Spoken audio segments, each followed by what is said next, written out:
Hey everyone, welcome to the Daily Fantasy Sports Picks and Bet Show for Soccer. I am Ethan Kershaw, Daily Fantasy Soccer analyst, and I am back, finally. I was out sick with COVID for a while, not fun stuff at all, but I'm happy and excited to be back talking about a 2-game slate on DraftKings today.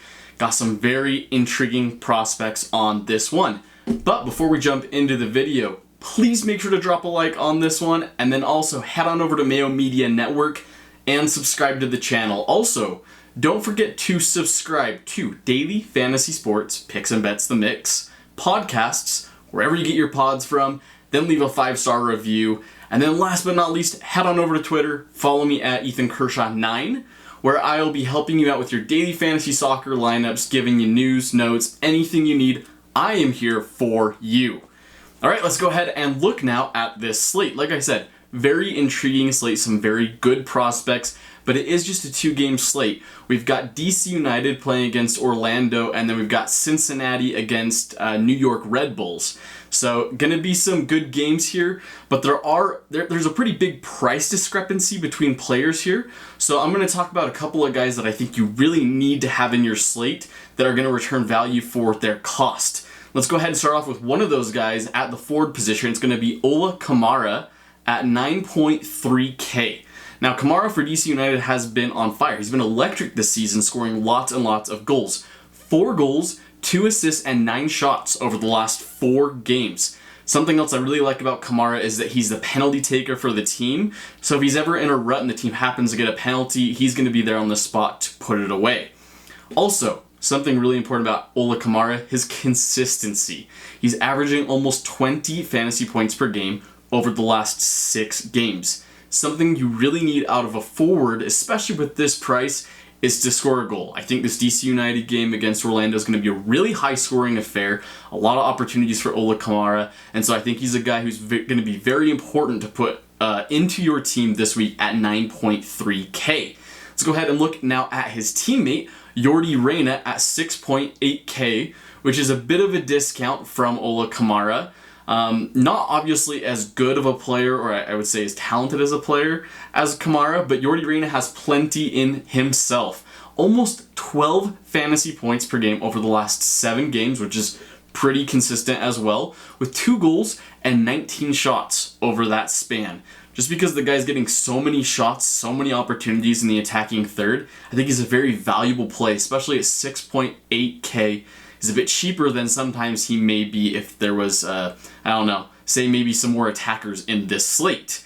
But also, averaging about 2 fouls per game this year. Very good on the ball, very quick, so a lot of times he does get fouled. That just adds even more to his value. Unfortunately, sometimes he doesn't play the entire 90 minutes, but I still think Yordi Reyna has a great chance to get a goal or an assist in this one, and that's really what you need from a forward at this price. 6.8K, I really, really like Yordi Reyna. Let's go ahead and look now at the cheapest forward that I like on this slate. Cheapest by just 0.1K is going to be Patrick Klimala at 6.1K. Now, I understand he's had a disappointing last couple of games, really low output, but he has had 3 goals and 1 assist over the last 6 games, and in that span, even including those clunker games that he had, he has totaled 21 shots while averaging 13 fantasy points per game. Klimala's really kind of a hit or miss guy, but I think in this game they're playing against Cincinnati. Cincinnati have been allowing a lot of goals lately, and while New York Red Bulls are kind of at the bottom of the standings in the East, so is Cincinnati. Cincinnati's the worst team in the Eastern Conference this year, and so I think Klimala, playing at the forward position, if he gets the start, has a fantastic chance to score a goal. Keep your eye on those lineups when they come out. Klimala might not be starting, and if Fabio is taking his place instead, I really like Fabio as well. But if Klimala and Fabio both get a start, I like Klimala a little bit more, just for the goal scoring opportunity and the cheaper price of 6.7K. Let's go ahead now and look at some midfielders. 2 midfielders I really, really like on this slate that I think you need to have in your lineups. We're going to go ahead and first start off with Luciano Acosta at 9.8K. Now, I really don't like a lot of guys for Cincinnati, but Luciano Acosta has been the one constant in this team the entire year. 2 goals and an assist over the last 3 games, while totaling, get this, 16 crosses, 11 fouls drawn, and averaging over 22 fantasy points per game in that 3-game span. Been very consistent as of late, and if he keeps that rolling, he's definitely going to return for your price in this game. He's on corners, he's on set pieces, and penalties for this team. He really does it all, and he's a centerpiece, so Cincinnati's really going to look towards Luciano Acosta in this game to be able to get something out of this game, maybe even a goal, maybe an assist. But Luciano Acosta, regardless, has great crossing ability and provides a very safe floor for your team. Let's go ahead and now look at another guy that I think, again, if you can fit Acosta, I would say Ola Kamara, and this guy, Julian Gressel, at 9.1K in your lineup, you're looking really good. Obviously, you're going to have to pay down elsewhere, and I've got some guys that we'll talk about later too. But Julian Gressel at 9.1K has 1 goal, 4 assists over the last 3 games. So he's been very consistent, a lot of assists, a lot of opportunities in the attacking third for the guy. And in that 3-game span, he's totaled a massive 30 crosses and averaged over 25 fantasy points per game. That's crazy that over the last 4 games, he's only got 1 goal, but he's averaging such a high amount of fantasy points per game. A lot of it has to do with the crossing ability that he has. There's so many opportunities that he's going to have, I think, in this game against Orlando to get the ball into the box with a cross. And so Julian Gressel at 9.1K, I've got a good feeling that he really returns value for your team in this one. He and Luciano Acosta together should be the 2 highest scoring midfielders on this slate if everything goes as projected. Obviously, we know sometimes it doesn't, but I think that Gressel and Acosta are fantastic plays. Again, Gressel, 9.1K. I really love him. Now let's look at some cheaper guys in the midfield. I'm going to be talking about Junior Urso at 5.6K for Orlando City. Urso has been getting a lot of starts lately, and also as well, they've been pushing him a little bit farther forward in the attack. Something that I really like about Urso. He had been playing more defensively early in the year, but now getting forward and having a lot more opportunities offensively is something that adds a lot to this guy's value. 14 fouls drawn, 1 goal, and an average of 10 fantasy points per game over the last 5 games. He's been pretty consistent as well, and as long as he keeps getting forward, make sure that in the lineups when they do come out that he's playing at a center midfield position, because if he is, he's going to likely be getting forward in the attack. And like I said, this is probably going to be a pretty high-scoring affair between Orlando and DC United. So I really like Junior Urso at 5.6K. Now let's go ahead and look at the defenders. Before we do, I am going to mention that I'm talking a lot about this Orlando DC United game and how high-scoring it could be. I'm not going to recommend Daryl DK or Nani in this one just because, while I do like the players in general, I think they're a little too expensive. And so if you want to play them, I think it's a good idea, but I'm personally going to be out on them and fade them this week just because of their pricing.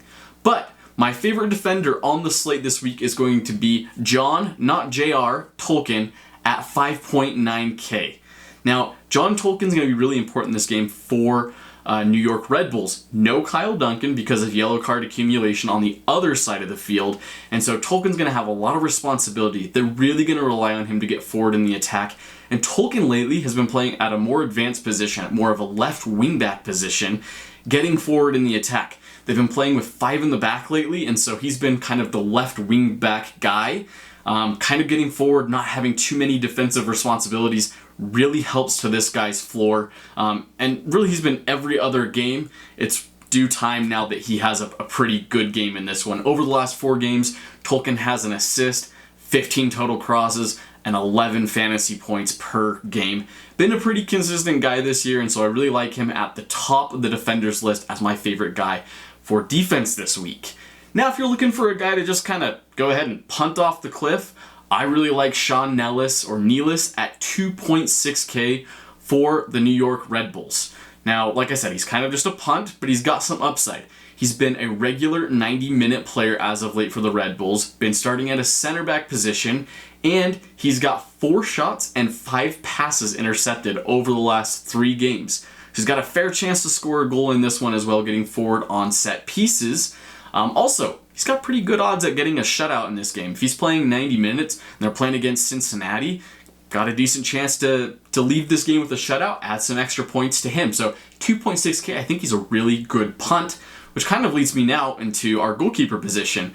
I was kind of deciding in this one here between Carlos Coronel or maybe Bill Hamid. Bill Hamid's a little bit cheaper, but I think that Bill Hamid might allow some goals in this one. I think Coronel at 5.1K has got a better chance in this game of, just providing a safe floor for you, really. Maybe even getting a clean sheet, who knows. But every other game he has been doing well this year. Again, it's due time for him to have a good game.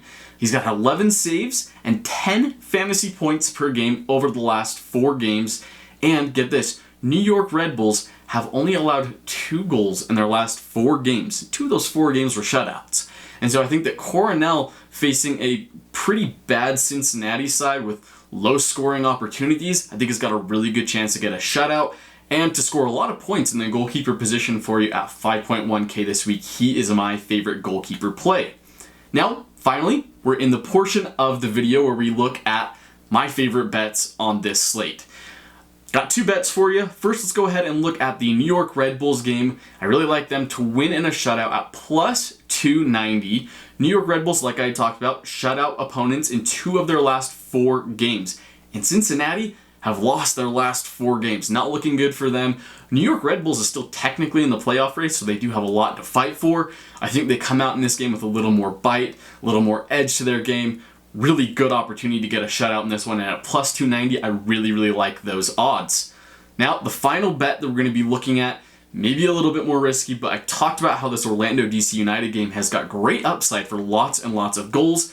So go ahead and place a bet at a tie in the game parlay section. It's going to be a tie and over 1.5 total goals at plus 380. It's really good value, I think. I think there will definitely be over 1.5 goals or so. 2 total goals, 3 total goals, 4 total goals in this game. But if the game ends 1-1, 2-2, 3-3, which I think is very possible, you're going to go ahead and cash on that one. The Orlando City team have actually drawn their last game, as well as allowed 14 goals over the last 5 games. So allowing lots of goals, but they have had a draw recently. So I think it's possible they do that again. DC United is a really hot team, comes into this one as a very good team as of late, but they're playing away, and they have allowed 6 goals in the last 3 games, so I do think that this one could be a high-scoring affair. Defense is not necessarily on top of this one. Plus 380 for a tie and over 1.5 total goals. Go ahead and place that bet, and let's hope that it cashes. Finally, quick reminder to smash the like button on this video and subscribe to the Mayo Media Network, and then don't forget to leave a 5-star review on the audio podcast, wherever you get your podcasts from. Head on over to Twitter, follow me at Ethan Kershaw 9, where I'll be helping out with your lineups. Any questions you have, go ahead and ask me. I am happy to help you. Thank you all for tuning into this video this week. Good luck on the MLS slate this weekend. I hope you all have a wonderful week, and I will talk to you all later. See ya.